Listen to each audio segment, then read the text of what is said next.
Hello बच्चों, welcome to my channel maths Mantra. तो बच्चों, एक और नया वीडियो लेकर आए हम और ये वीडियो रहने वाला है आपकी क्लास 8th की मैथ से जो आपका चैप्टर है युगपत समीकरण।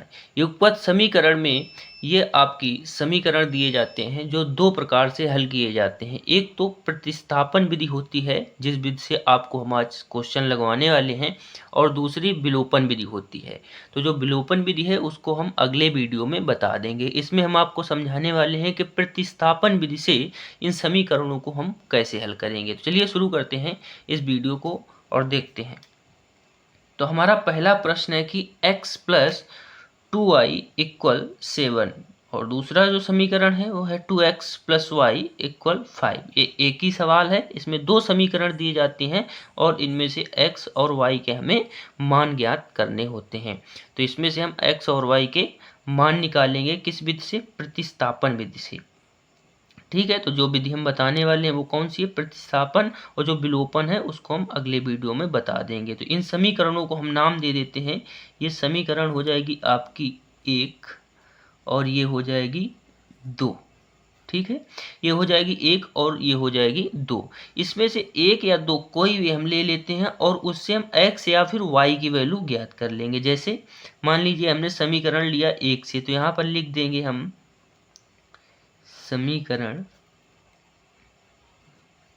1 से। समीकरण 1 से, समीकरण 1 क्या है? x plus 2y equal 7।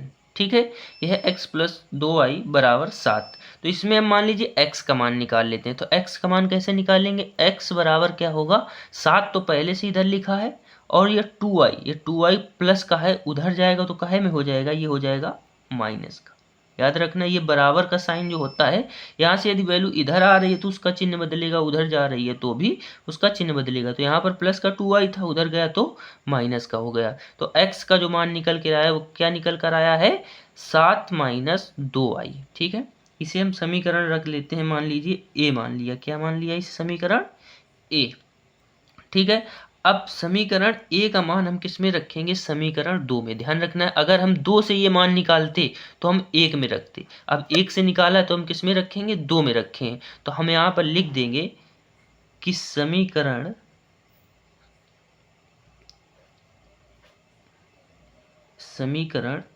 a का मान समीकरण 2 में रखने पर, समीकरण a का मान समीकरण 2 में रखने पर, या फिर x का मान समीकरण 2 में रखने पर, कुछ भी आप लिख सकते हैं। तो यहाँ x का मान कितना आया है? 7 माइनस 2y, जो हम रखेंगे 2x प्लस वाई बराबर 5। ये समीकरण 2 है, इसमें हम रखने वाले हैं। तो क्या लिखेंगे? 2 है, x का मान कितना निकला? 7 माइनस 2y, यानी x की जगह हम कितना रखेंगे? x की जगह कितना रख देंगे? 7 माइनस 2y, ये रख देंगे। ये x का मान निकला था ना 7 माइनस 2y, तो x की जगह कितना रखेंगे? 7 माइनस 2y। तो 2 गुणे ब्रैकेट आप 7 माइनस 2y प्लस ये कितना है? y है तो y लिख देंगे, बराबर कितना है? 5 है तो 5 लिख देंगे। अब ये 2 का गुणा हम अंदर कराएंगे तो 7 दूनी कितना हो जाएगा? ये हो जाएगा 14 माइनस 2 का गुणा 2y में कराएंगे तो 2 दूना 4y हो जाएगा, प्लस y बराबर 5। अब हमें यहाँ से y का मान निकालना है तो y हम इधर रखेंगे, बाकी मान उधर ले जाएंगे। तो ये 4y माइनस का है, प्लस का y है, यानी माइनस के 4 से प्लस का 1y घट जाएगा तो कितना बचेगा? माइनस का 3y बच जाएगा। कितना बच जाएगा? माइनस का 3y। एक बार फिर देख लीजिए, ये माइनस का 4y है और ये 1y है प्लस का, तो माइनस के 4 से प्लस का 1 जाएगा, कितना बचेगा? 3y बराबर 5। और ये 14 इधर प्लस का है, उधर जाएगा तो कितना बचेगा? माइनस का 14। तो माइनस का 3y बराबर 5 माइनस का 14, तो माइनस का 3y इक्वल माइनस का 14 से प्लस का 5 जाएंगे तो कितना बच जाएगा? माइनस का 9 बच जाएगा। अब दोनों तरफ माइनस है, इधर भी माइनस है और इधर भी माइनस है, तो माइनस से माइनस कट जाएगा और 3 से ये y बराबर, चलो लिख लेते हैं, कितना आ जाएगा? 3y बराबर 9।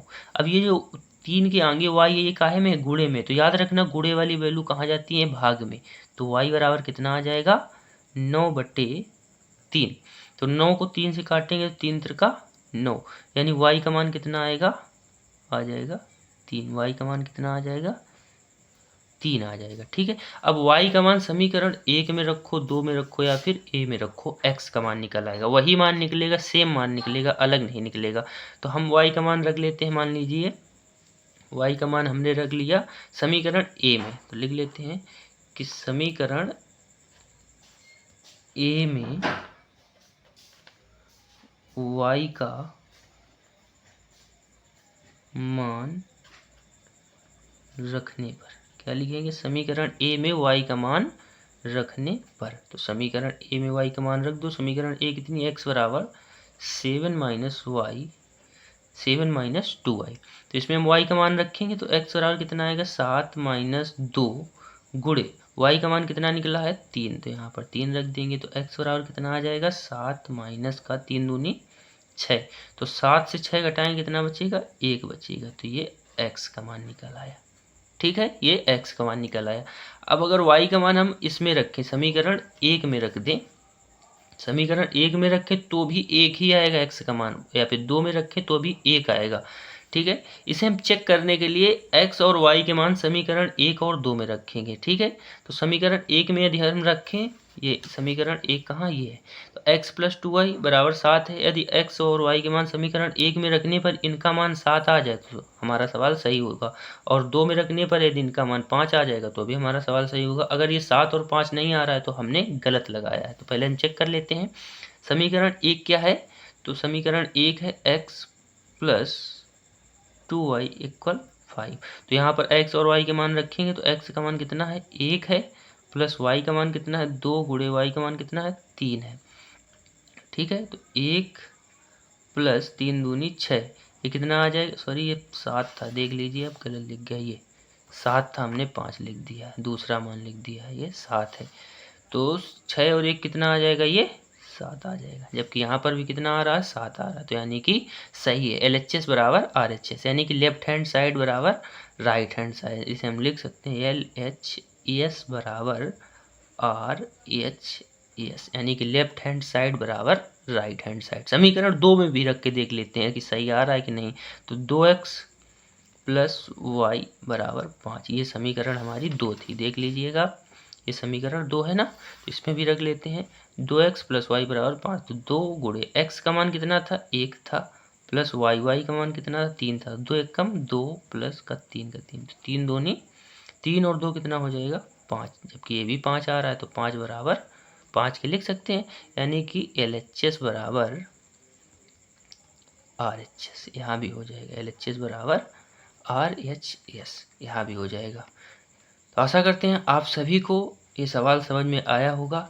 यदि समझ में आया हो तो कमेंट करें, ना समझ में आया हो तो कमेंट करें। और जो आपकी विलोपन विधि बची है उस पर भी हम वीडियो बनाकर डाल देंगे, इस पर जो आप लोग देख लीजिएगा। वीडियो देखने के लिए आप सभी का धन्यवाद, और चैनल को सब्सक्राइब ज़रूर कर दें।